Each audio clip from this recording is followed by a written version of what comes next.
I got 7 o'clock. All right. I'd like to thank everyone for being here. We now have 7 o'clock, and we'd like to call to order the October 27th, 2025 Planning Board meeting to order. First item on the agenda is the Pledge of Allegiance. If you'd all please rise with me. I pledge allegiance to the flag of the United States of America and to the republic for which it stands, one nation, under God, indivisible, with liberty and justice for all.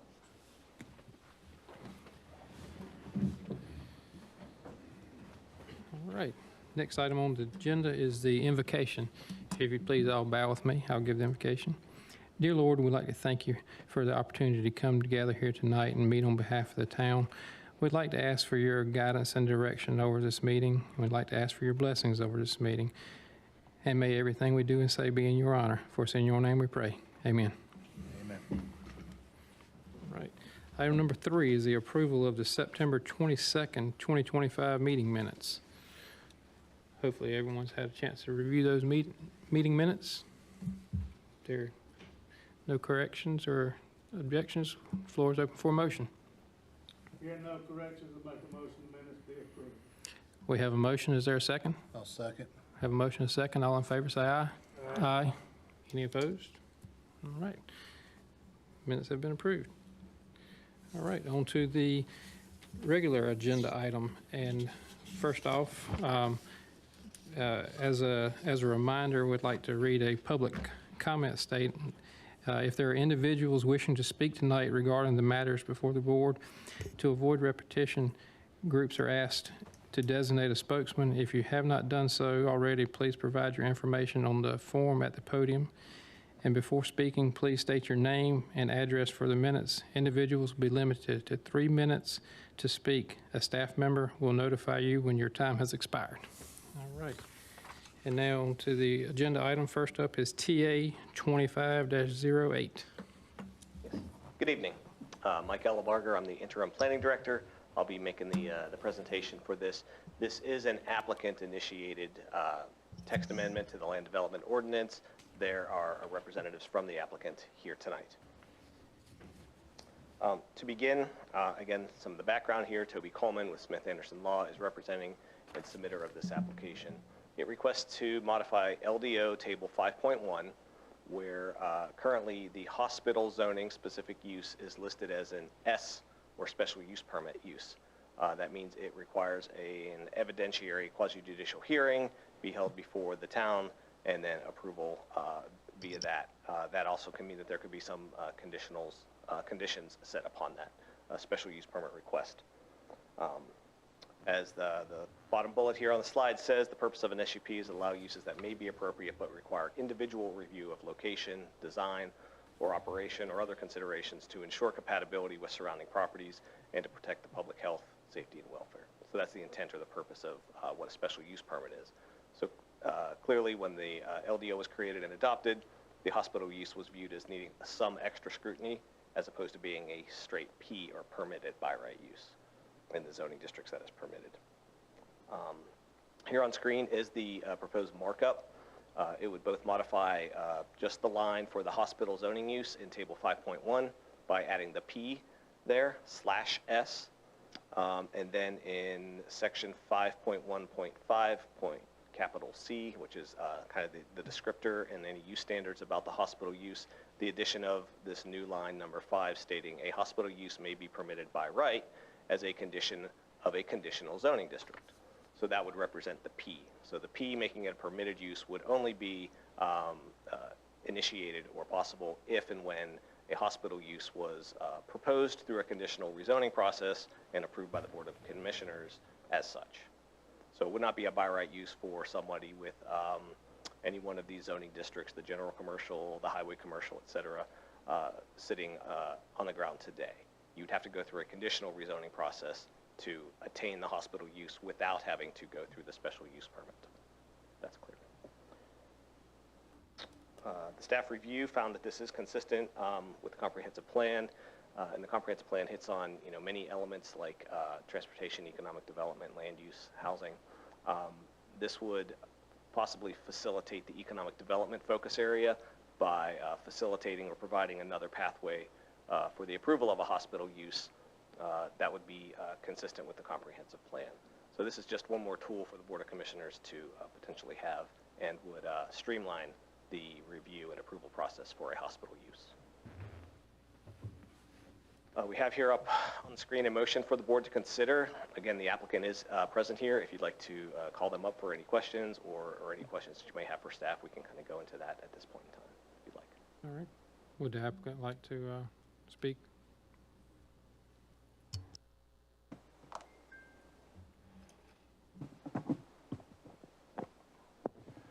Good evening, Chair Moss, members of the Planning Board. My name is Toby Coleman.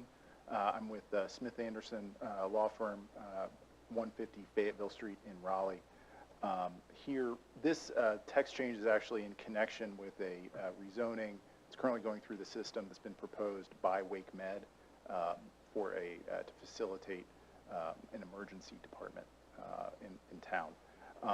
Basically, as we were going through the process, what we realized is the property that we're looking to rezone is not currently zoned to allow for hospital use, so we have to zone it to one of the districts that allows for it.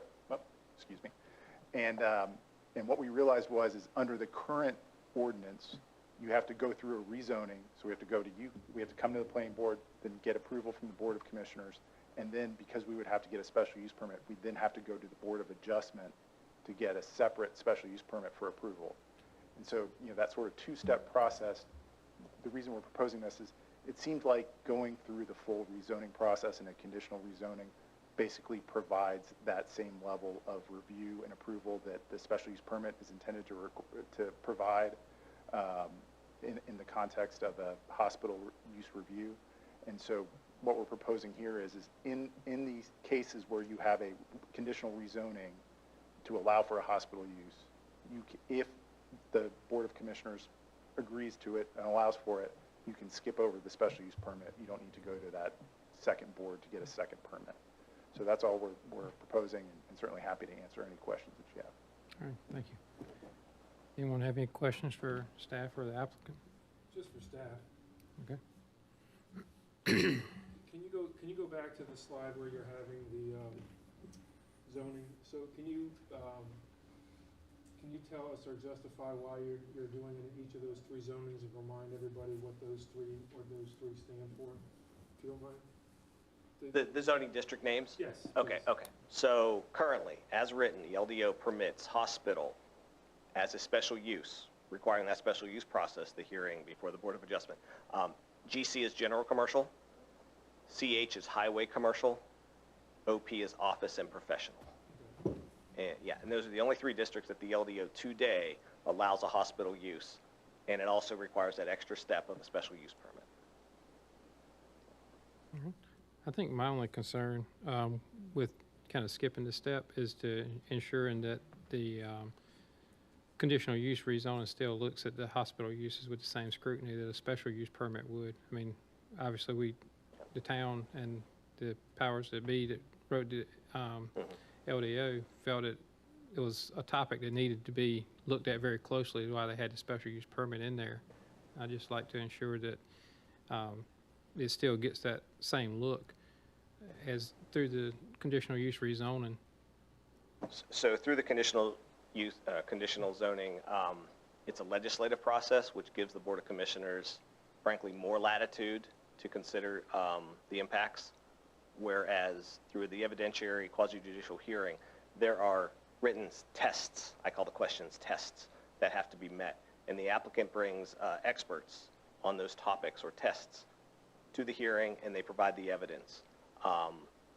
To refute those, you have to bring your own experts to say anything counter to what their experts said. If you provide evidence in a special or an evidentiary hearing, it's very, very difficult to deny. Mm-hmm. Whereas a legislative application, there's a lot more room. Okay. So in staff's thought, this gives the Board of Commissioners some more control over where a hospital might go. Like I said earlier, if there was a property zoned GC today without any unfettered rezoning conditions from its past, right? straight by right GC zoning, and somebody wanted to do a hospital there, they would have no choice but to follow the S today. Or tomorrow if this amendment.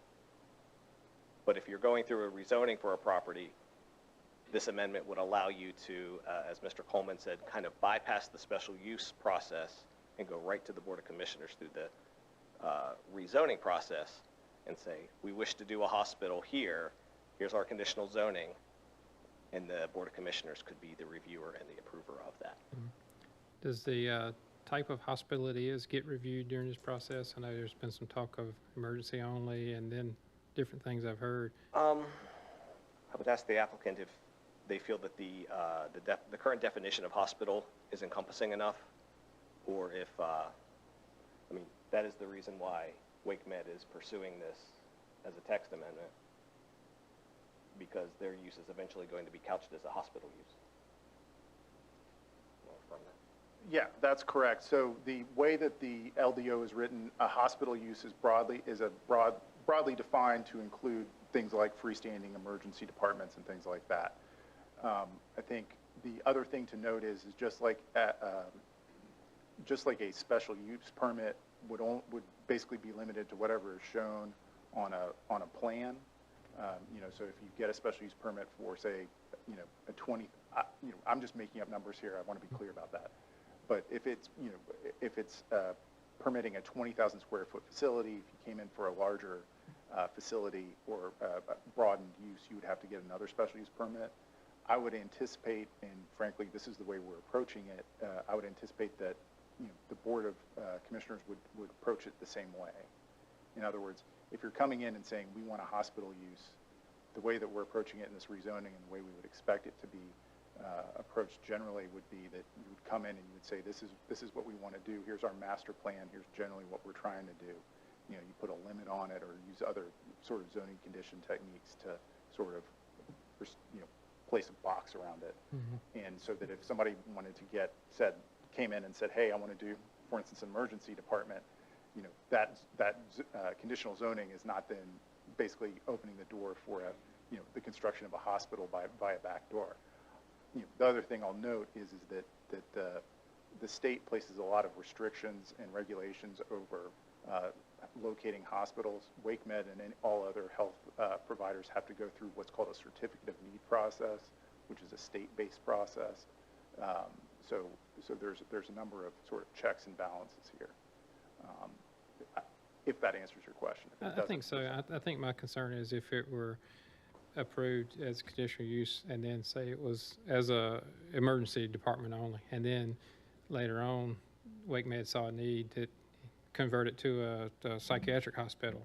You know, maybe a psychiatric facility may not fit with the close proximity to the neighborhoods and the middle school across the street. And that would be my only concern, is changing the type of use of the hospital, because hospital is a broad term and covers a lot of medical facilities, I feel like. Yeah, well, and you know, what I'd say is that I think that's a concern either way, because if, you know, under, you know, if whether you're doing it as a special use permit, and certainly staff can speak to this, but in my mind, whether you're doing it as a special use permit or a conditional zoning, if the approved use is hospital use, the way the LDO is currently written, it's broadly written to include a broad number of things. And so in either case, to address your concern, you would need to further limit, you know, if you wanted to say no psychiatric hospitals, whether it's a zoning condition or a condition on a special use permit, that would be something you would need to add. And so I don't know that keeping it within the special use permit process would necessarily address that concern. Yeah, and I think that's kind of maybe where I was getting at is, could the specific use be addressed in the conditional use zoning when it comes through? As I look at it, it is written as a may, so I believe that the Board of Commissioners could choose to simply not approve a rezoning without basically a condition that says the applicant shall go for a special use permit before the Board of Adjustment.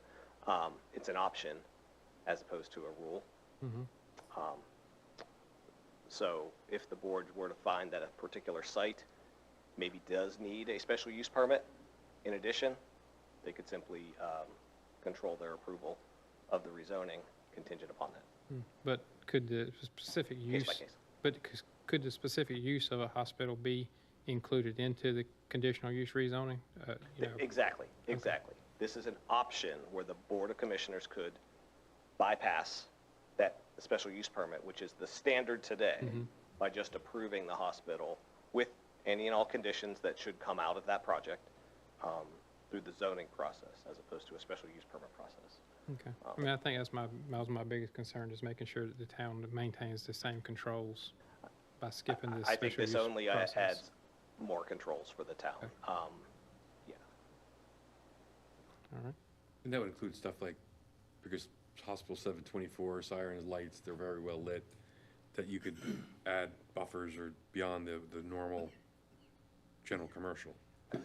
I think when you're talking about the impacts and so forth, either the legislative process of a rezoning, conditional rezoning, or the special use permit process, those things are going to get brought up, and You're gonna have an easier time without a special use permit, because now you're not dealing with the expert on lighting and sound or noise. well, I think the applicant would still bring those experts, and they would still make the case that, you know, we're gonna offer to do a double-sized buffer, for instance, because of light, noise, et cetera. They can offer that through the legislative. When they go through the special use permit, their experts will prove that the existing buffer of the LDO, the 25-foot, is adequate. And see, the town would have to prove that it's not adequate and bring our own expert to the point. So again, I believe this gives the board more latitude to maybe discuss mitigations of impacts at a different level than the special use permit process would allow. But I believe both processes could and would end up with conditions like the applicant voluntarily creating a greater buffer or limiting hours of operation to mitigate the impacts, et cetera. If you just kind of, Which you could limit as 24/7 hospital. Oh, sorry, Yeah. can't get you to the hospital, Yeah. it's 10:05, you're. or maybe maybe hours of operation is bad on an emergency room, but a lot of things. Again, standard if there's offices, those offices could be limited to, you know, certain hours, but the emergency room would stay open. Again, if this project becomes a multifaceted development, you know, perhaps not all of it will be 24/7, but some things would. All right. And I think the first things that the applicant's coming forth with are the 24/7 items, but I don't want to speak to them. Any other questions for staff or applicant? Is anyone here from the public has any comments on this property or agenda item? No one signed up. Okay. All right. If there are no other comments or questions, floor is open for further discussion or motion. I can make a motion. All right. Motion to recommend approval of TA-25-08 hospital use to the town board of commissioners because it's consistent with the comprehensive plan. All right. We have a motion. Is there a second? Second. All right. We have a motion and a second. All in favor, say aye. Aye. Aye. Any opposed? All right. Motion carries. On to agenda item number 2, REZ 25-03.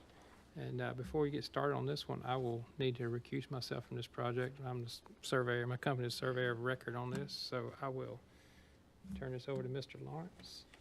And I guess I need to go to the audience. Is that correct? Okay. Checking with the attorney. That's adequate, sir. Thank you.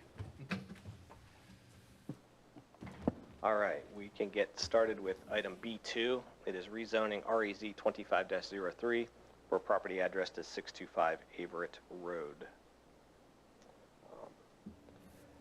What is being proposed tonight is a 12.2 acre portion of a larger tract of land that is currently zoned that heritage or legacy zoning district of the former Unified Development Ordinance called the Residential and Planned Unit Development, or R&PUD.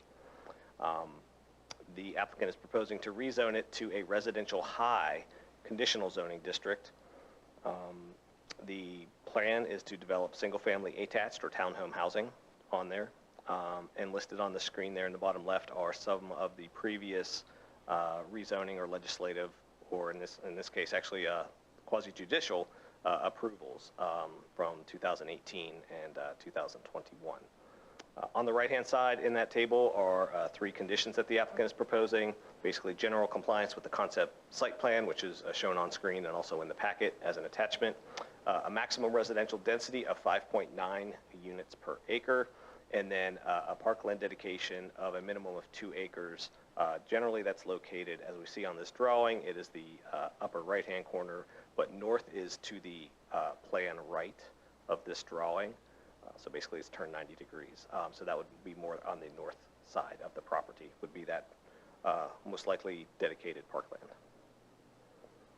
Looking at the comprehensive plan and the future land use map, this map excerpt here, it has those 2 circles there. Those are activity nodes, and so it's the southern one there where Jones Dairy Road splits off from Averitt Road. This subject property is kind of in that northwest top corner of that intersection there. The area is called for as a mixed residential community. That's the new future land use category for this area. And I say new, referencing the comprehensive plan, which was adopted by the board just about a week ago. Looking at the community transportation plan, or CTP, again, this is a large excerpt of the town here, but you can see Jones Dairy Road in the green splits off there. The property's just north of there. So Averitt Road and Jones Dairy Road are both prescribed as 4-lane divided roadways with the full slate of improvements: curb, gutter, bicycle lanes, sidewalks for both of those roads. Then looking a little finer at the town's greenway and bicycle plans, again, Averitt Road calls for bicycle lanes and side paths, and then Jones Dairy Road requires a side path along it. Here again, we have their concept site plan shown. The trip generation regarding this item, the applicant's proposal does not hit the LDO's thresholds for triggering a traffic impact analysis, or TIA. The numbers there are in the table below there. The weekday daily trips are just under 500, which is the trigger. And then neither the AM or PM peak hours were over 50. And so in all 3 ways that this subdivision did not trigger a traffic impact study, so one was not done. Comprehensive plan consistency here. Single-family attached or townhome housing does fit within the mixed residential community future land use category for this area of the town. The CTP road requirements for Averitt and Jones Dairy are not shown, and they will be required at the time of preliminary subdivision of this property. As you can tell by the green line is a buffer on the perimeter, but that really shows how they've delineated the portion around 12 acres out of the, I think it starts at 16 acres tract of land. They have very little frontage on Averitt through the way that they've designed the boundary of this subdivision.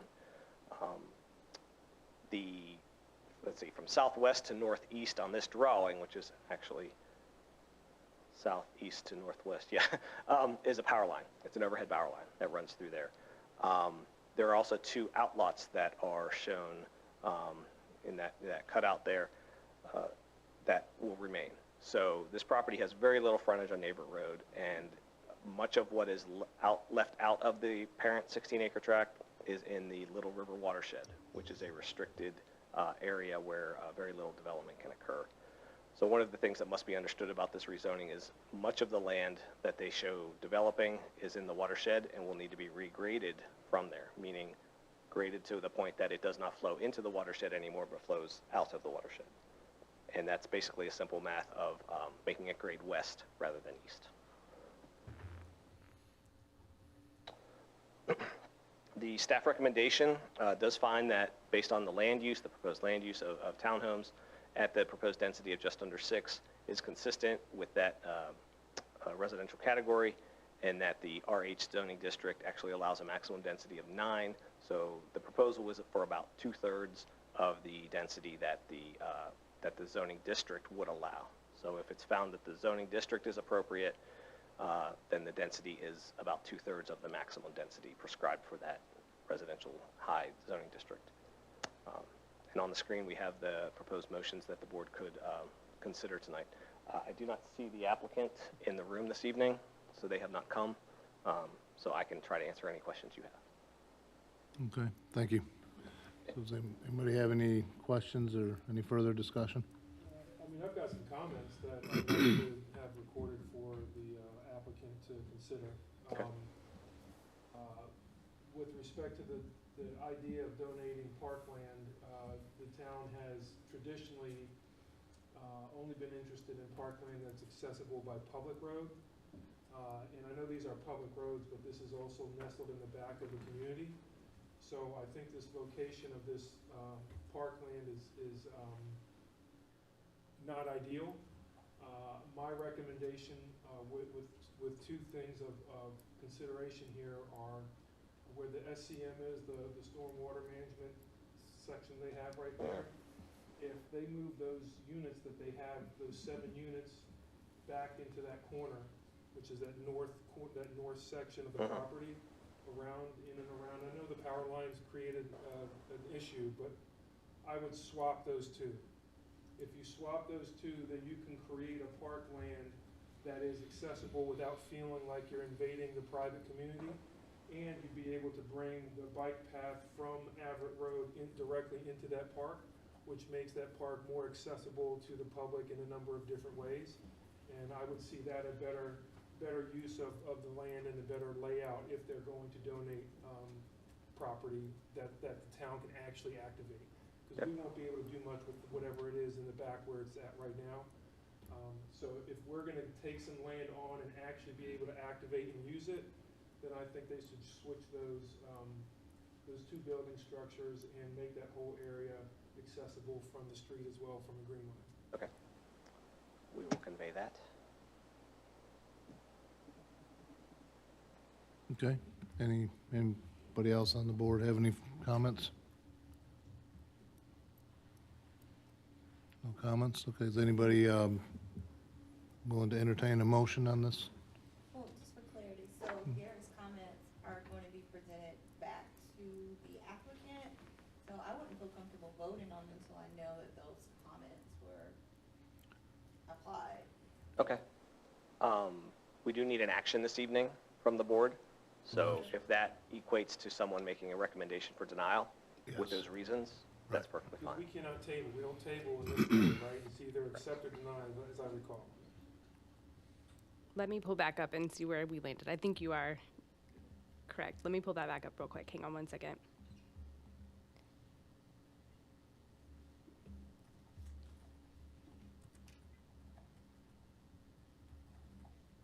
On the bottom of the motions in italics there, please include examples of consistency or inconsistency. This is where you could express those sentiments as part of a motion to deny. So you would be bolstering and supporting that by doing that.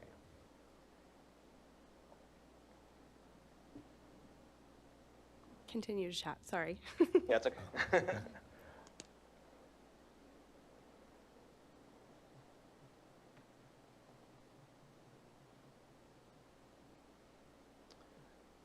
From the staff memo, were there any other questions? I think the memo goes into some greater detail into some factors. Obviously, the presentations are not meant to touch on everything related, and every project, every property can have its history, and this one has a history.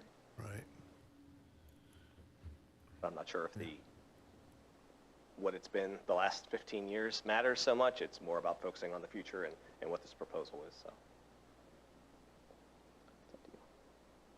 If I remember, this was going to be a gas station at one point. That's part of, well, commercial something or other was, yes, part of the history of this property, yes. Right. Is that why they're allocating that lower corner, which is the southeast corner of the lot? Obviously, I can't directly speak for the applicant. I do believe that the concerns with the area necessary to grade out of the watershed had a lot to do with the line that you see here. It's simply, there's more watershed area, obviously, to what is our plan south or down in this drawing. So the further you get away from that, the less physical area you might have to regrade to make this project even work. I'm assuming based on the diagram or the image that there's not enough frontage on Jones Dairy to even get a one-way out or something over there. Those items were vetted through the technical review committee. Yeah, all of those questions were asked, and the applicant's response was that and DOT does look at these things. Again, DOT did not come out with you must have a driveway there or you can't have a driveway. It was it just wasn't really vetted too closely. There's a subdivision burgeoning to the west of here, and they have a driveway. The corner property that's not part of this, those may have driveways. What's also on play here is the alignment of Jones Dairy at Averett is almost surely going to change at some point in the future and greatly change a lot of this area. New properties will be created, and some properties will be, limited in their future configurations and so forth. This property, though, is far enough out of there that this project appears to be able to stand alone and unaffected by any of that realignment.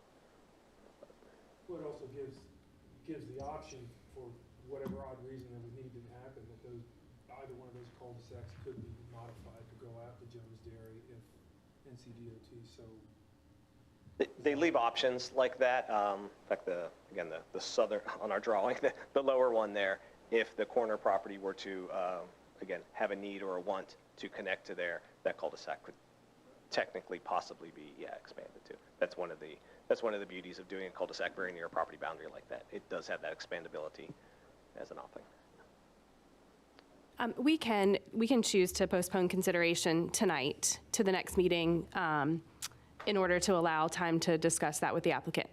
So we can do that. We can, if someone wants to move to postpone consideration to our next meeting, that should be We can fine. move tonight, we don't have to do approval or denial. We can move to postpone. consider at the next meeting. Yep, so this could come back to us. With that, because I prefer to have the applicant here for. I think they should always be here. Huh? I think they should always They be should, here. I don't disagree.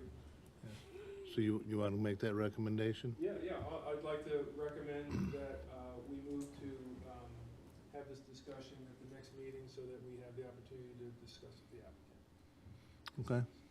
So we have a recommendation to move to the next meeting. Do we To postpone to our next meeting. Postpone to Postpone what? consideration to our next postpone meeting. consideration to our next meeting, so. Second? So we have a second? Second. Have a motion and a second. All in favor? Any opposed? No opposed? Okay, thank you. I'll turn it back over to Mr. Moss. Good job. All right. Item number 3 is RAZ 24-05.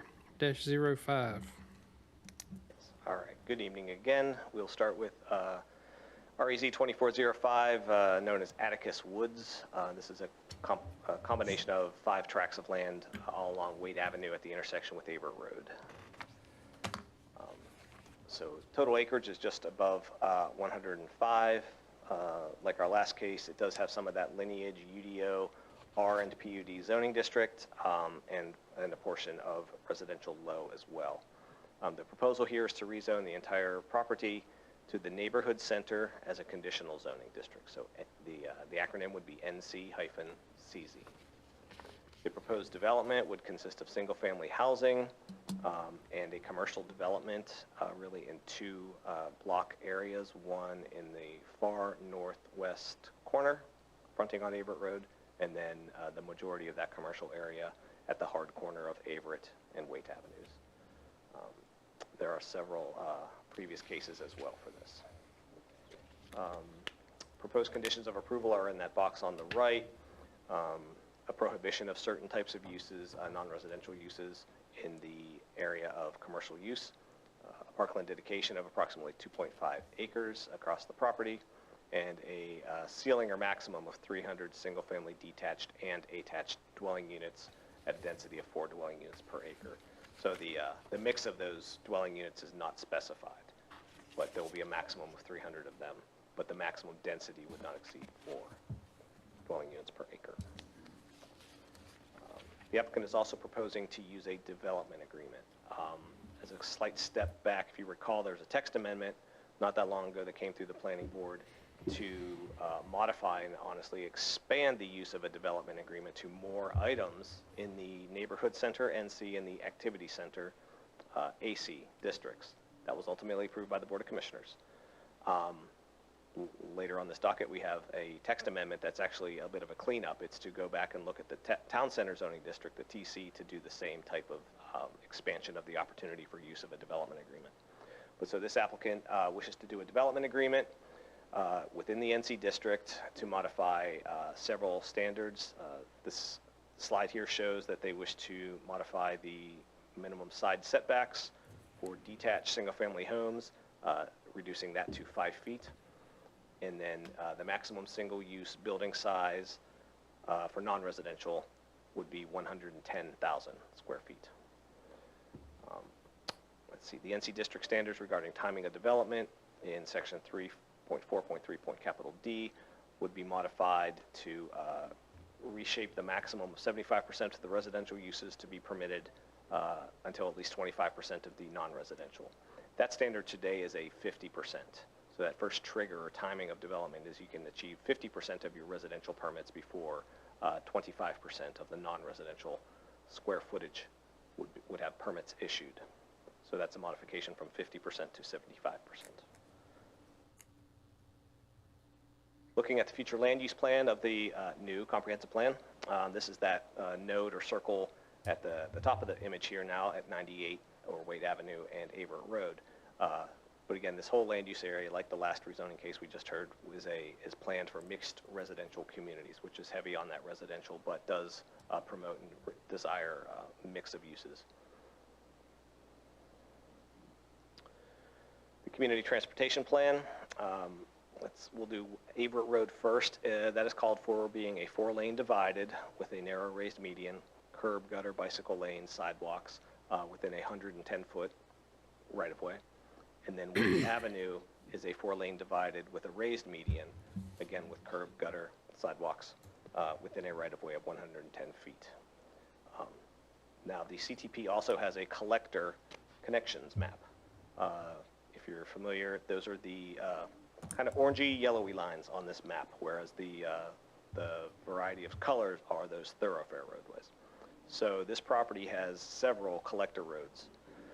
The first is an extension of Austin Ridge Parkway from the neighborhood that exists to its west through the property and going to Waite Avenue immediately opposite the existing Carrie Mae Lane. So that would create a collector road through this subdivision from one residential subdivision to Waite Avenue and create basically a 4-lane intersection at Waite Avenue then.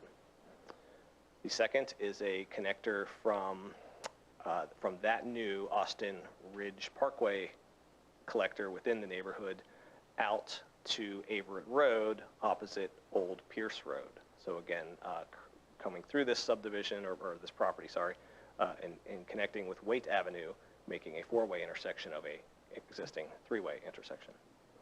Then the final are one collector connection from the road called Classical Way. This exists in the Elizabeth Springs subdivision to the south of the site. And that collector would extend from Elizabeth Springs through the site and connect to that connector that I just described, the one that would go from Austin Ridge Parkway out to Waite Avenue. So if you can see on that image, there's 3 dashed lines that traverse this property. What they're doing is they're making a road network across a 100+ acre tract of undeveloped land, all keeping those movements off of either Waite Avenue or Averitt Road, 2 4-lane divided roadways with speed limits of, north of 40 miles an hour. So it allows maneuverability through this 100-acre tract from existing neighborhoods without having to get onto those 2 major roads. The Greenway and bicycle plans, which were adopted both in 2022, they do recommend some improvements on this property. We'll do the Greenway first. It's a developer-built greenway running from the south through the property to the north and basically getting one to Waite Avenue. There is already a network of greenways through all of the subdivisions south of this property on that west side of Averitt Road. So this would be the culmination of all of those greenways linking and connecting to get one all the way to Waite Avenue, which is the top of Rolesville's planning and development jurisdiction. On Waite Avenue, a side path is required. And then on Averitt Road, both bicycle lanes and side paths are called out as being required. And remember, those cross sections are 4-lane with medians within 110-foot right-of-way. So very different prescription for both of these roads, Waite Avenue and Averitt Road, than you see out there today. What you see out there today is mostly a 2-lane section, sometimes 3-lane with turn lanes. Traffic impact analysis, the firm of DRMP, which used to be known as Ramey Kemp, they performed this TIA for the applicant as one of the on-call consultants that the town utilizes. Weekday daily trips came in at just over 14,000, and this is all on the table on the bottom of the screen on this slide.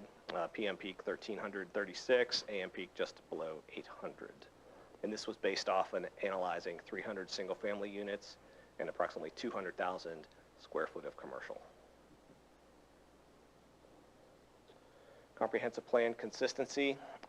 The proposed development of residential and commercial are very consistent with the mixed residential community district. So that is a match, so to speak, for what the comprehensive plan called for. Centering 20 or more acres of commercial at the hard corner of Averett and Wade Avenue, clicks with that circle that you saw from that future land use. That is meant to be a node of activity and non-residential development there, and the applicant is meeting that with this proposal. The vehicular circulation does include the collector connection from Austin Ridge Parkway through the subject property up to Wade Avenue, thus facilitating that. The connector from it does not go all the way to Averett Road, but it would stop and connect to the commercial center that is shown in the exhibit in blue. So there would be connectivity for residents of other subdivisions to get to the commercial center, though the road as a public road does not connect to Averett. But the commercial project would no doubt have parking lots and drive aisles that would allow people to drive through those areas. And though we don't have the information yet, I'm quite confident that there'll be at least a right-in, right-out onto Averett Road from that commercial center, if not a full access.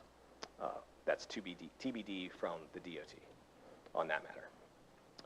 And then finally, the connector from Classical Way and Elizabeth Springs is not being shown at this time, and that is both a policy deviation, but it's also not showing compliance with the LDO's requirement for stub connections. The concept plan is showing side paths, intent for bicycle lanes, and then the greenway that would complete that south to north greenway linkage that literally you can get one from Main Street Park all the way to Wade Avenue. Here we go into the inconsistency aspects. Like I just mentioned, the transportation network of those collectors does not directly meet the comprehensive transportation plan. The first is provided, the Austin Creek extension. The other collector does facilitate access to the commercial center, which would get one out to Averett Road, but it's not as a public road. And then the real inconsistency is, again, that lack of the Elizabeth Springs Classical Way road connection, as it would abut and go into that commercial center. That is present there, shown in the blue on the eastern side of the project.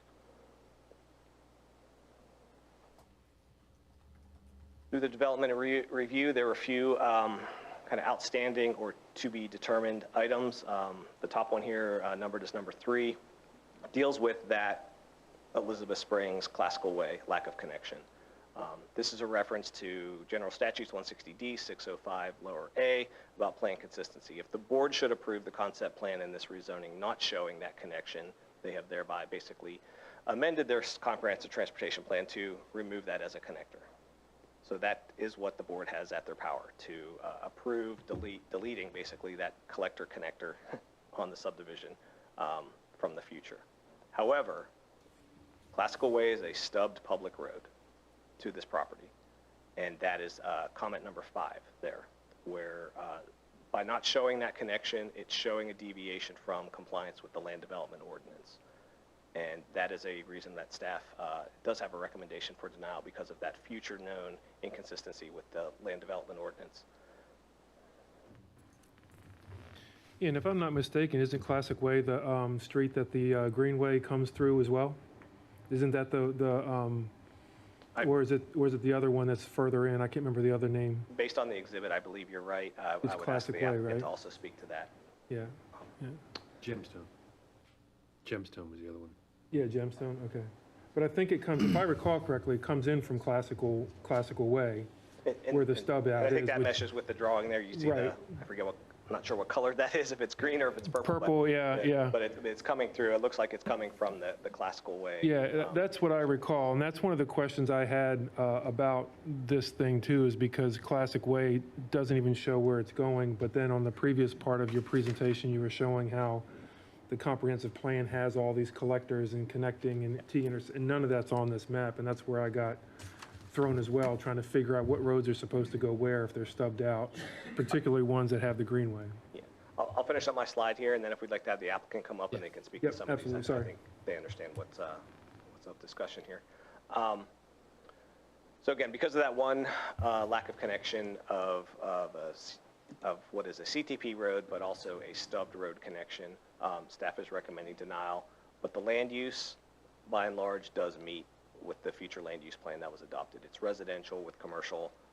It's a significant commercial component at the hard corner of Wade Avenue and Neighbor Road. So those land use things are consistent, but there is an inconsistency with the roads as delineated. As noted here, the applicant may wish to address these issues that staff has highlighted, and there still remain from the technical review committee review. But again, the policy choice of the board is that collector could be deleted, but that does not get us over the hump of that fact that is a platted, recorded public street abutting this, what would be a future subdivision, and that they're not showing the indication to connect it. So that's a future impassable item for staff at the staff level. So we have motions here for the board. Again, the board can recommend approval with a suggestion or a condition of their own, or denial, or some other avenue. So that concludes my presentation. Again, the applicant team are here. If you'd like to just listen to them first, or just ask questions pointedly of them, whatever you like. I think it'd be a good idea to hear from the applicant. Oh, yeah, absolutely. Yeah, the applicant.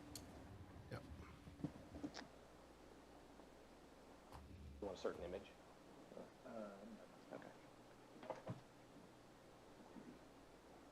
Back in the barrel.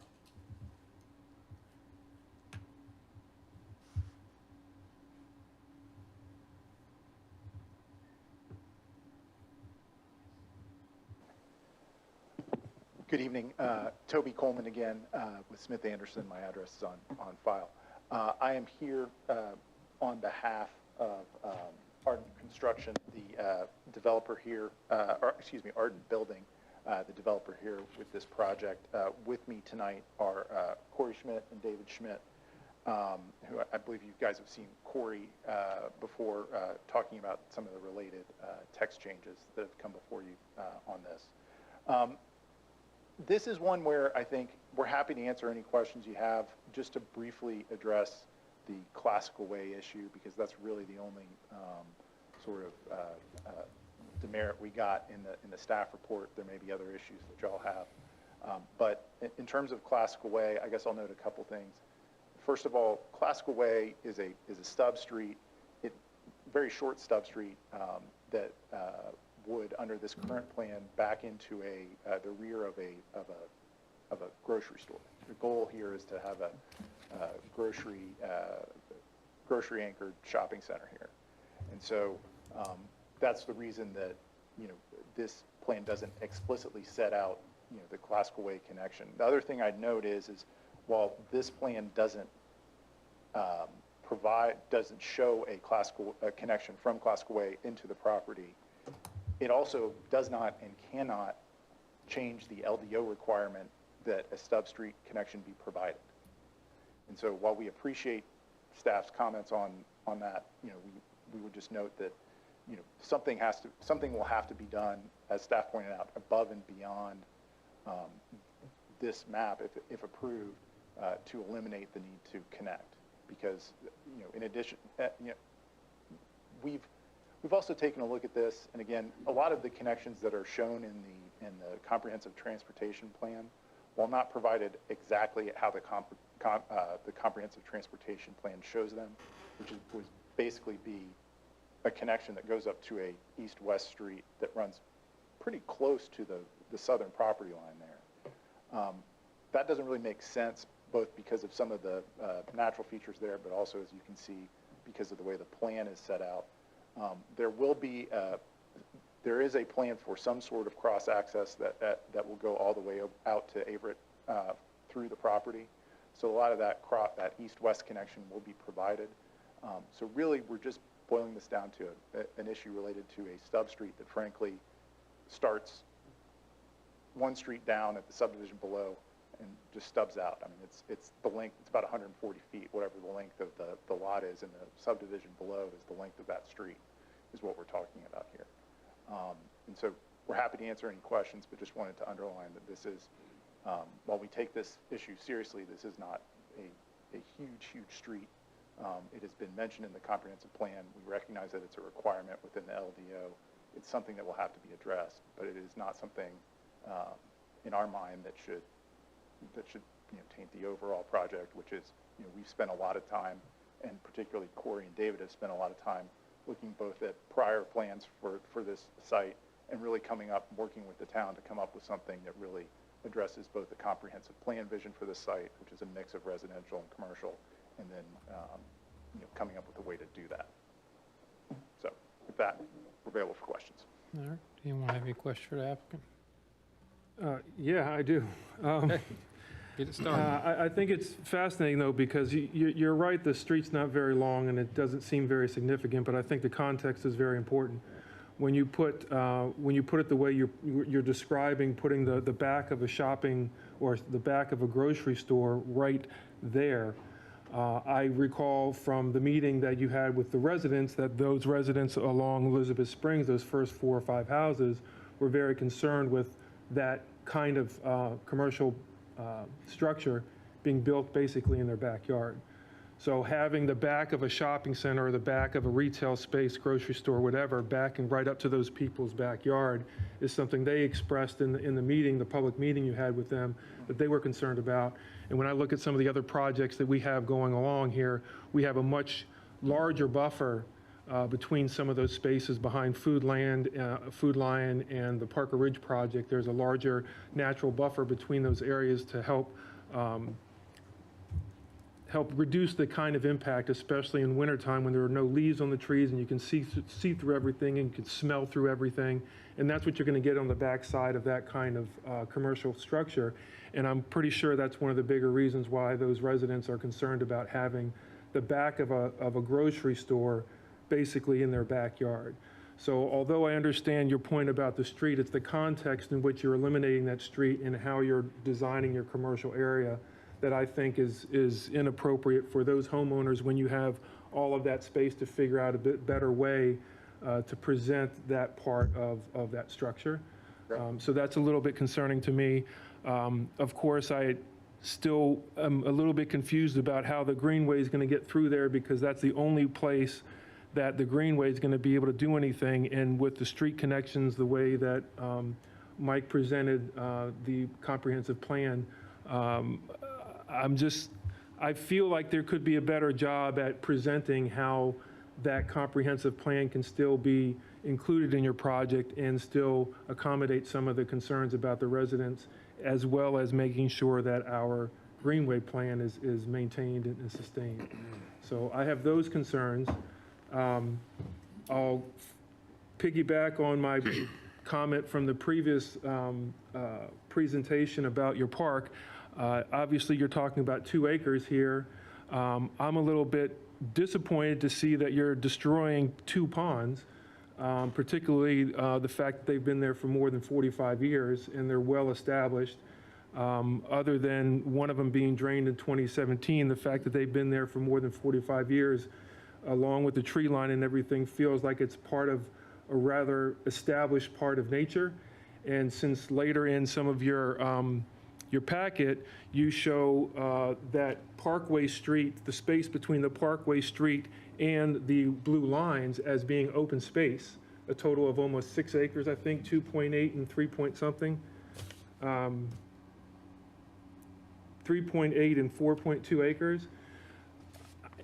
If you're going to donate 2 acres at the very beginning of that parkway coming in from the neighborhood that you're adjoining, why not just donate all of that and keep the pond and then actually give the town something they can do with? I mean, if you've got 9 acres along that parkway, including that pond, along that blue line, at least the town can do something with that. But if you only give us 2 acres, we can't do anything with 2 acres buried again, in the middle of a neighborhood. So I think there's a lot of room for a little bit more creativity in what I'm seeing so far. Good evening, I'm Corey Schmidt, Art and Building LLC.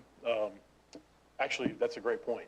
Tanner and Eddie and I have worked diligently on this parkland dedication. And if you look at where the Austin Ridge Parkway ties into Wade Avenue, on the right-hand side there, we've got an amenity feature, amenity we're going to have for the neighborhood. Directly then to the right of that, between the amenity and the beginning of the commercial, we've dedicated 2.5 acres up against Wade Avenue for that parkland dedication. That was a lot of work with Tanner and Eddie. Got that done. I didn't see that anywhere on the map anywhere. Supposed to be. What about the other 3.8 and 4.2 open space acreage there? I mean, what More parks for the amenities in the neighborhood. for just the neighborhood though? Yes, sir. So you've got, on either side of this parkway, you've got 2 acres of public land that you're dedicating. What are we going to be able to do with 2 acres? Put a playground in there? Up on where I just spoke about, Either location, yeah. that was at the request of Parks and Rec. I That think we he's move that referring to parkland. this, I think he's referring to this plan, Well, here, either kind of in one. that southeast corner, there's a block there that's Right, shown. and since, I don't know, Tanner, how long ago was that? A few weeks ago? We've moved that parkland dedication with discussion with staff to, So just, okay, so you're moving that one Yes, sir. from that location to Up. Avert Road, Wade Avenue. or Wade Avenue, Yes, Wade sir. Avenue. And parking for that is off of It'll be Wade on site. Avenue? Yes, it'll be within the parkland dedication at 2.5 acres. And if I can also address the connectivity portion of that, when the transportation plan was created, this was always intended to be residential. Now that land use plan has changed, the connectivity doesn't quite jive with commercial, which is what Michael kind of alluding to. And then the classical way stub out, when we put in a grocery store directly adjacent to the property, there's actually, with commercial, there's a lot of moving parts. We don't have tenants yet. Obviously, we're very early in the process. But the SCM for the commercial side would be at that southwest corner of the commercial where that existing pond is. And so you'd have that kind of a buffer along with the other buffers that are required. Is that going to be a wet one? Yes, sir. Retaining walls around it? I'm not sure yet. We're not that far along in the site plan. And not to mention that the rezoning case we just heard actually mentioned the connectivity could be addressed at site plan. So there's still that. Yeah, but I mean, yeah. No, I'm with you. Yeah, I'm I've heard just that throwing 1,000 option out times there. before, so I'm sorry if I'm a little bit skeptical about Right. stuff like that actually happening. Right. Well, and that's at the site plan time. But we did only have, I believe, one couple. And we actually did Elizabeth Spring. I'm still the HOA president there until we finish out that neighborhood. But we had one couple that's in the area you were talking about that was concerned with what was going behind them. Right. I have a question Yes, sir. in relation to the Little River watershed and in reference especially to the water and sewer lines. I'm sorry? How are we addressing the Little River watershed? I understand that we're not supposed to be putting water and sewer lines in the Little River watershed. Right. So there's a process for that goes with DEQ. Dealt with the same thing in Elizabeth Springs just to the south, and we have to regrade the very far eastern portion of that commercial property as shown right now. There's as-built surveys and inspections done by DEQ to get that corrected. So you're planning to regrade this site to take it out of the watershed Yes, sir. also? And you're saying that's about half of the commercial space you have designated here? For this in the watershed, That's in the watershed, right? it's probably about a third. Okay, because I know that's the hill that goes up to the house that's up there. So is it basically where that house is at the top of the hill toward the street? Is that what? I don't want to mislead you. Without looking at the map, Yeah. on the screen, I believe that's pretty Generally, close. what you're talking about is having to bring that down and then, Pitch it. okay. That's right. I think probably the biggest thing I am seeing and maybe having issues with the plan is the kind of staff got to about the not following the connectivity plan. And I know this is more of a bubble plan, not a real detailed plan, and it's just hard to envision how, or a reason why you can't still take a road out to Averett Road and make those connections when it's, right now, it's just a blank blob on a piece of paper. Are you talking about for Classical Way? Classical Way, and then I think the transportation plan called for the road that intersects with the Austin's Pierce. Parkway to tie in at Averett at Old Pierce Road. And, you know, when you just look at a blank piece of paper, you don't see a reason why they can't be connected. Sure. And This was not left blank to be misleading by any means. It's just that we're working with a bunch of different tenants, buyers, et cetera. We don't have anything in writing from anybody at the moment. We've talked a lot of grocery. Yeah. Yeah, well, like Michael mentioned earlier, we do have a connection over to Old Pierce through the site. We do have that. okay, but still not addressing the Classical Way. That's correct. Yeah, and again, if that's something that the board wants to make us do, that's a site plan issue, and you know they would have the chance to approve it with that condition that we do make that connection. Yeah, I'm just looking at the connection on a map, and it goes right by that lower pond. And nothing says you have to bring it straight up or straight around, but right around that, you can't build on that pond anyways, because you're gonna have X. I think it was They're noted destroying that is pond being- also. Oh, that pond's Yeah, gonna they're go draining away? that one also. It'll stay, but it won't stay, if that makes sense. Yeah. Some of these ponds now can become a liability. I understand. Yeah, I understand that. Every time the old dams and stuff Right. have proven to be troublesome for some of the residents of the city of Raleigh. We're actually in the process of getting the permits to drain these ponds, to see if they're intermittent, perennial, et cetera, to confirm that with DEQ also.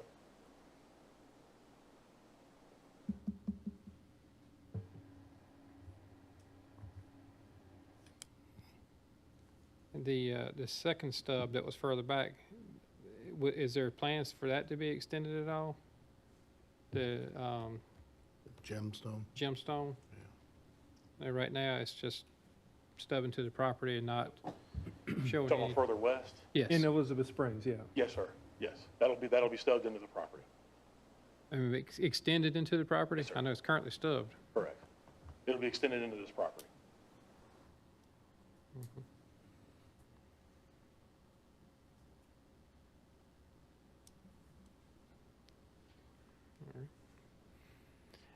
I think personally, the only, way I would be able to support is if there were conditions that the connectivity be met per the comprehensive transportation plan. I agree. Agreed. Anyone else have any other questions or? Real quick, I just want to say while we're discussing, so there's two considerations we need to make sure we're aware of. So we have the rezoning, and then there's also the development plan that goes along with that. So make sure that we're thinking through both of those. So we'll have, a recommendation for the rezoning and a recommendation for the development. I'm sorry, I said development plan, but I meant development agreement, sorry.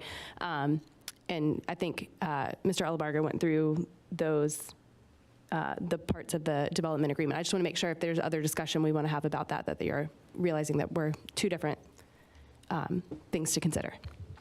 Are they all wrapped into one motion, or we do? We'll do them separately. Okay, so we would do a motion for a rezone and then a separate motion to approve the Correct, development yes. agreement? So as you're having your discussion, I just want to make sure that we're aware we have two different pieces. So I guess it sounds like we're getting into some of the development agreement issues with the stubs. Well, I think the development agreement laid out very specific standards. If you want to, Those are other things. That was where we're talking about reducing the Yeah. frontage to 5 foot and then increasing The- the completion to 75%, which is another thing I know historically on this particular lot, that was a big concern with previous commissioners, worried about that corner lot not getting any commercial built while the neighborhood is completely built. I remember them comparing it to the neighborhood across from the Lowe's grocery store in the 401, how that, Highlands. how that took forever before they built that out. That's what they were comparing this intersection to in the past. and seeing that increase from 50 to 75%, and then having the setbacks decrease to 5 feet. Yeah, I mean, Is, hey, there's a house, and there's a house, I can Yeah. touch them, you know? It's like, I don't think I'm as concerned with the setbacks personally as I would be the build-out Yeah. requirement. yeah, And I think we've done some other approvals with the 5-foot setbacks yeah, before, yeah, I think so. but I think the Were those build-out could be a, clusters, though? probably. Yeah, Mhm. I don't remember them. Yeah. Yeah, I'd like to speak. Yeah, if I could speak to the timing of the commercial. So, my partner and I have actually done some more commercial in around Apex. If you're familiar with the Sweetwater subdivision, it's a 165 acre master plan community. 45 acres of it, excuse me, is commercial, and that waited a while just because it needs rooftops. Commercial, to be successful, which I think everyone would want here on this piece of property, needs rooftops. Right. That's why we're asking for that very, in my opinion, small deviation from what the current restrictions are. We have a use on the northwest corner, if successful, that we could go and get some of that commercial immediately. And that's the reason for that shift from 50 to 75%. Seems like We we, plan to hold it it's probably going to be another 2.5 to 3 years before that eastern side is really viable, so we can get something that the town is really going to be proud of and be really successful with. Again, if we're successful in the rezoning, of course. you think the 300 additional units will make a difference in the rooftops with the number of other developments that's been Yes, sir. going on in that area? Yes, sir. And the rezoning case you just heard, another, what was that, 100 units there, or 80 something? And I know there's some other ones coming, talking with some of the other builders that I know. I'm just thinking of that general proximity further down Everett Road into the Wake Forest jurisdiction. I know there's been a lot of new development, and then there's a lot of development just to the south of this. Correct. I mean, I would think with those number of lots, Plenty. that it would have generated the rooftops needed to support. Yeah, that's in all of our market studies, it's about a 2.5, 3 year time frame from now. We've talked to all the major grocers, and that's kind of what their temperature is on the site. You know, just have something that's, you know, where the other users come in behind it, the grocery store, that the grocery store is I don't want to say it's a must, but something of an anchor type facility would need to go there. I think the Bailey's Academy directly across the street, I think they're going to start second quarter of next year as well, so that'll drive some more traffic to the site as well. All right. Any other discussion on these, the rezoning order development agreement items? No, Derek, if you go down into the appendix, they've got more detail on the site plan. It's very sketchy, it's not a bubble. It's got a little more information around things, and I don't see why you can't have that connection from that one spot, looking at what I'm seeing on the more detailed plans. And I just can't approve anything. To my head, it says inconsistent, it's inconsistent. Yeah.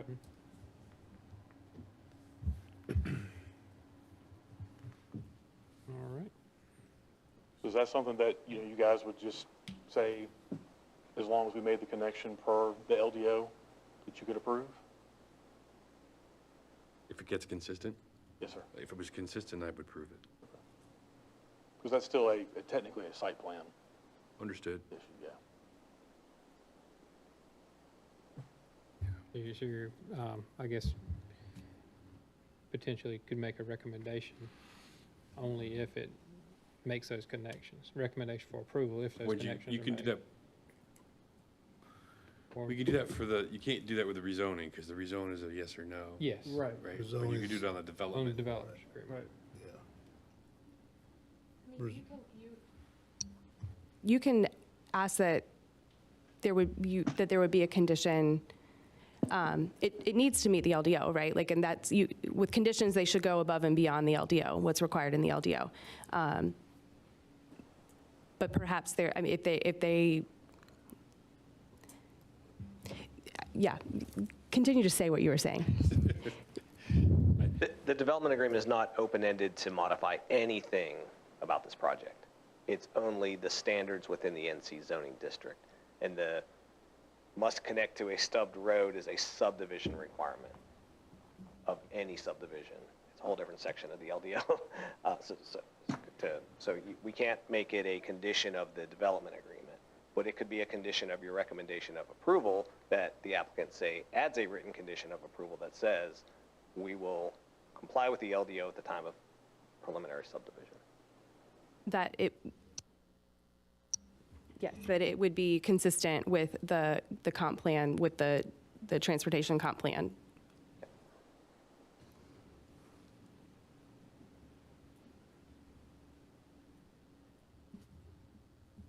I'm not sure how to word that. Doesn't matter to me. I'm not comfortable with it. I mean, I'm not comfortable with the in the end, vagueness. it's got to go to the Board of Commissioners even with a recommendation for denial, correct? I mean, yes, you all are looking at all of the information and making a recommendation based on your experience and your knowledge as to what you think. And so your recommendation then goes to the board and they will obviously make the decision. We deny to the Board of Commissioners that's saying, Yeah, I mean, if we deny, like we've done before, if we deny, then the applicant can still just say, I don't care, and go to the Board of Commissioners, or they can work on what we are right. providing feedback for, and then depending on that, they either come back here or they go right to the board. You know,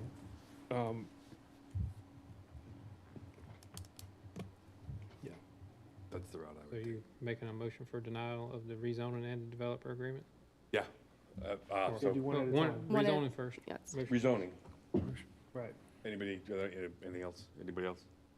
So I'm going to make a motion to deny, forgot, Need What that is the- slide, Sorry, get back to get that. it right. I got to pull back to the, He's pulling up. He's got it. He's got it. REZ dash. Okay, thank you. motion to recommend to the Town Board of Commissioners denial of the zoning request REZ-24-05 Atticus Woods, Waite Avenue, based on its inconsistency with Rolesville's comprehensive plan, with a note to the Board of Commissioners that the inconsistency is a concern if they decide to go to the board. And Because of the Can you street, enumerate? why, That's yes, because of the connectivity. because of the comprehensive transportation plan and. it is inconsistent with the street network or whatever, yes, okay. Yes, Can you specifically enumerate the one, I think it's the one street, I think it's classical way, Classical way. classical way, correct. classical way? Okay, thank you. All right, we have a motion for denial. Is there a second? I'll second.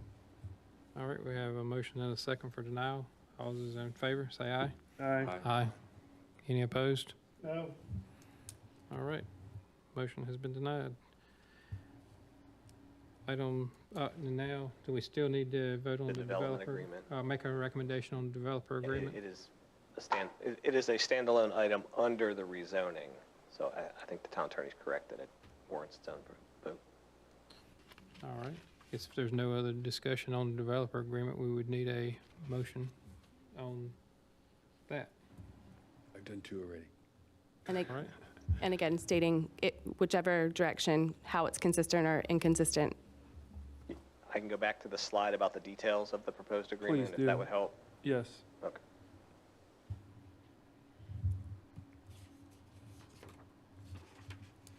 There we go. So it's those two hollow bullets there. The 5-foot setback and sorry, I guess it's 3. 5-foot setback, the 110,000 square foot single-use building, and then the timing of development, 75-25%. Just out of curiosity, on the single-use building, so take for instance the grocery store with the strip mall type multiple, is that one building? This modification under a development agreement, yes, would permit a single building of up to 110,000. But I was think of the Single use. The public So single here. tenant. Yeah, single tenant. so one single tenant can be in a building that's 110,000 square. Yeah, when it says single use, that's what we mean. Okay. As opposed to a strip mall of multi-tenant. No, it's a single tenant, single use building. All right, we can go back to the motion and I'll go ahead and start on that. Okay. I got my notes. Thank you. I don't want to get wrong. all right. Then you would just replace development agreement with the REZ. RZ 2405, right? Yes.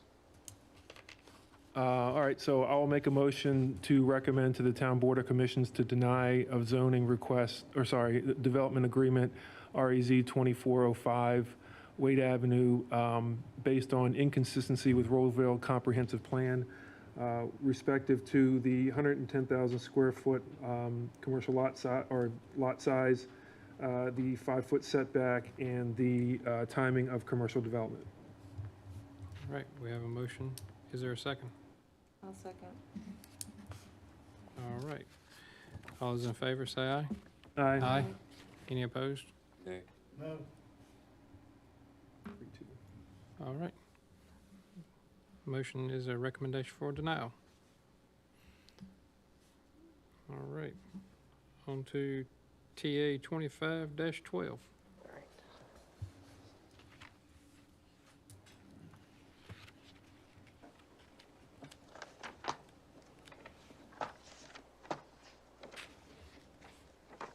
Item B4 is text amendment 25-12.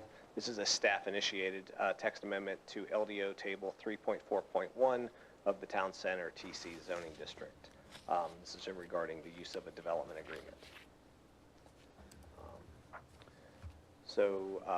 Very recently, TA 25-06, the second or Part B of that, which was approved by the Board of Commissioners on October 9th, that amended the Land Development Ordinance Activity Center and Neighborhood Center zoning district to modify the use of development agreements.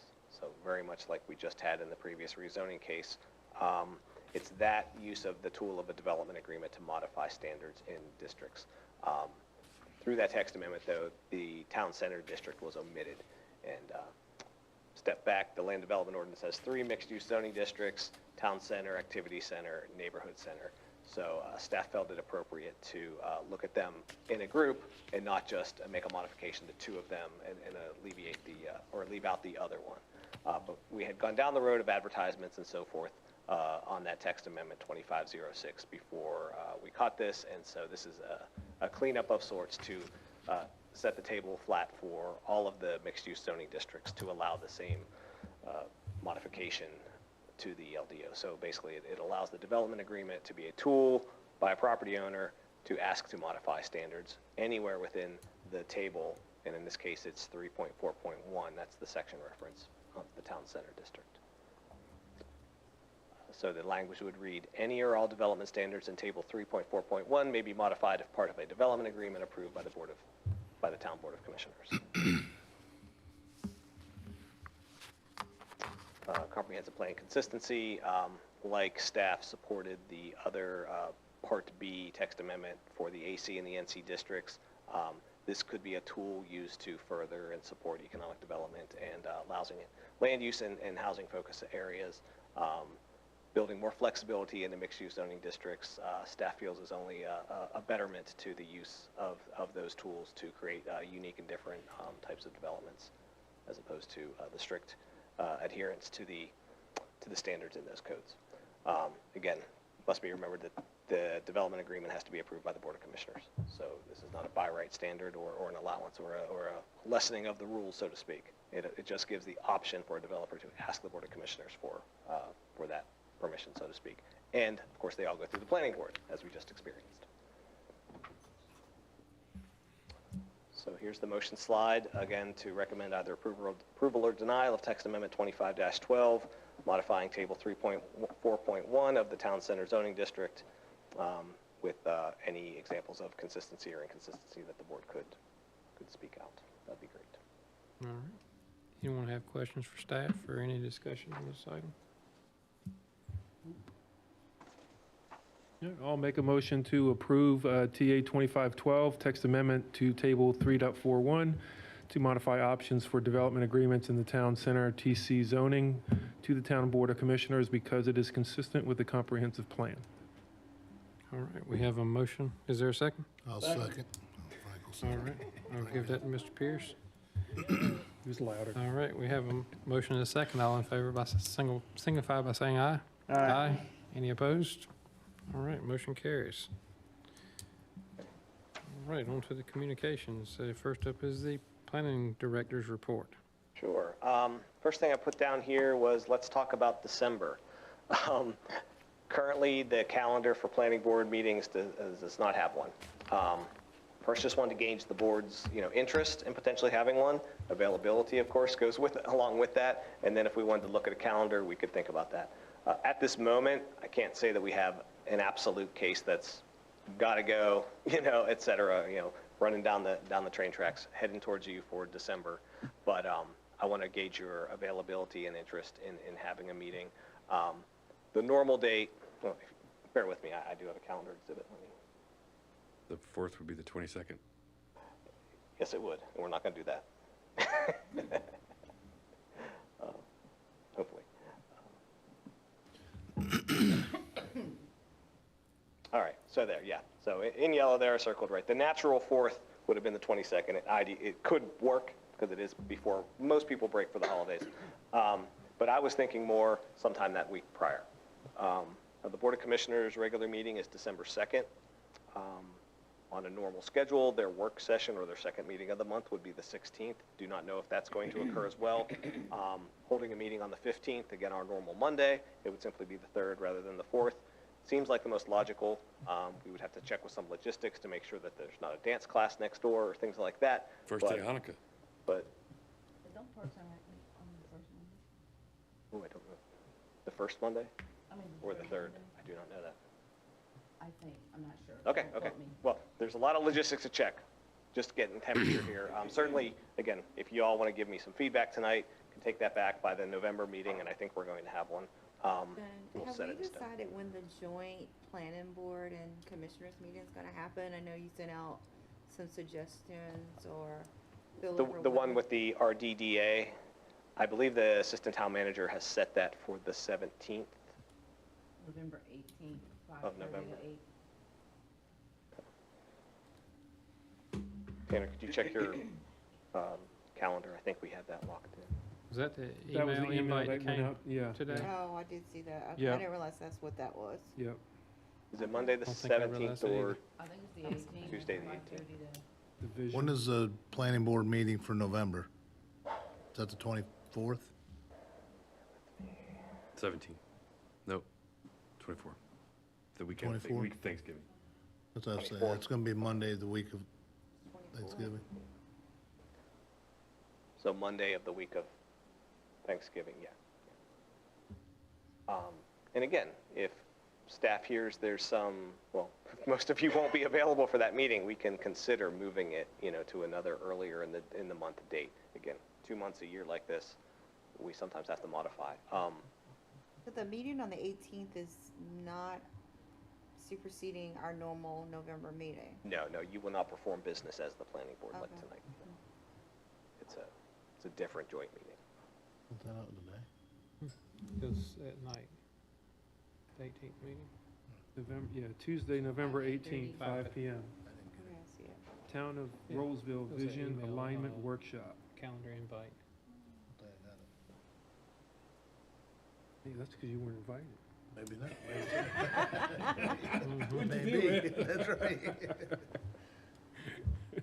Hey, personally, the December meeting, the 15th, would be, I feel like would be a good alternate date for me. I mean, if the need for a meeting arises. I agree with that. My availability would be the same. I'd be happy to do it if we have to. I'm not available on the 15th, but I mean, the show doesn't stop because of me. Okay. Right, depending Well, on- maybe we'll do a little doodle poll and send it out to y'all, and you can look at your calendars. And December's still Really pretty neat. far ways off, Yeah. but Doodle. it'll be here before we know it. And again, if we do want to conduct some business there in December, I just want to make sure that we have given ourselves the opportunity to do so. But just Okay. clarity, November 24th is the week of Thanksgiving. We are planning to still meet on the 24th. At this time, but Okay. again, as y'all get your calendars together, if you tell me as soon as you can, Mike, I'm out of town that week. Sure. And we could potentially pivot, move something up. Great, thank you. And/or I can tell you guys, we don't have anything anyway for November. It would be a cancellation anyway. So we will communicate either way on that.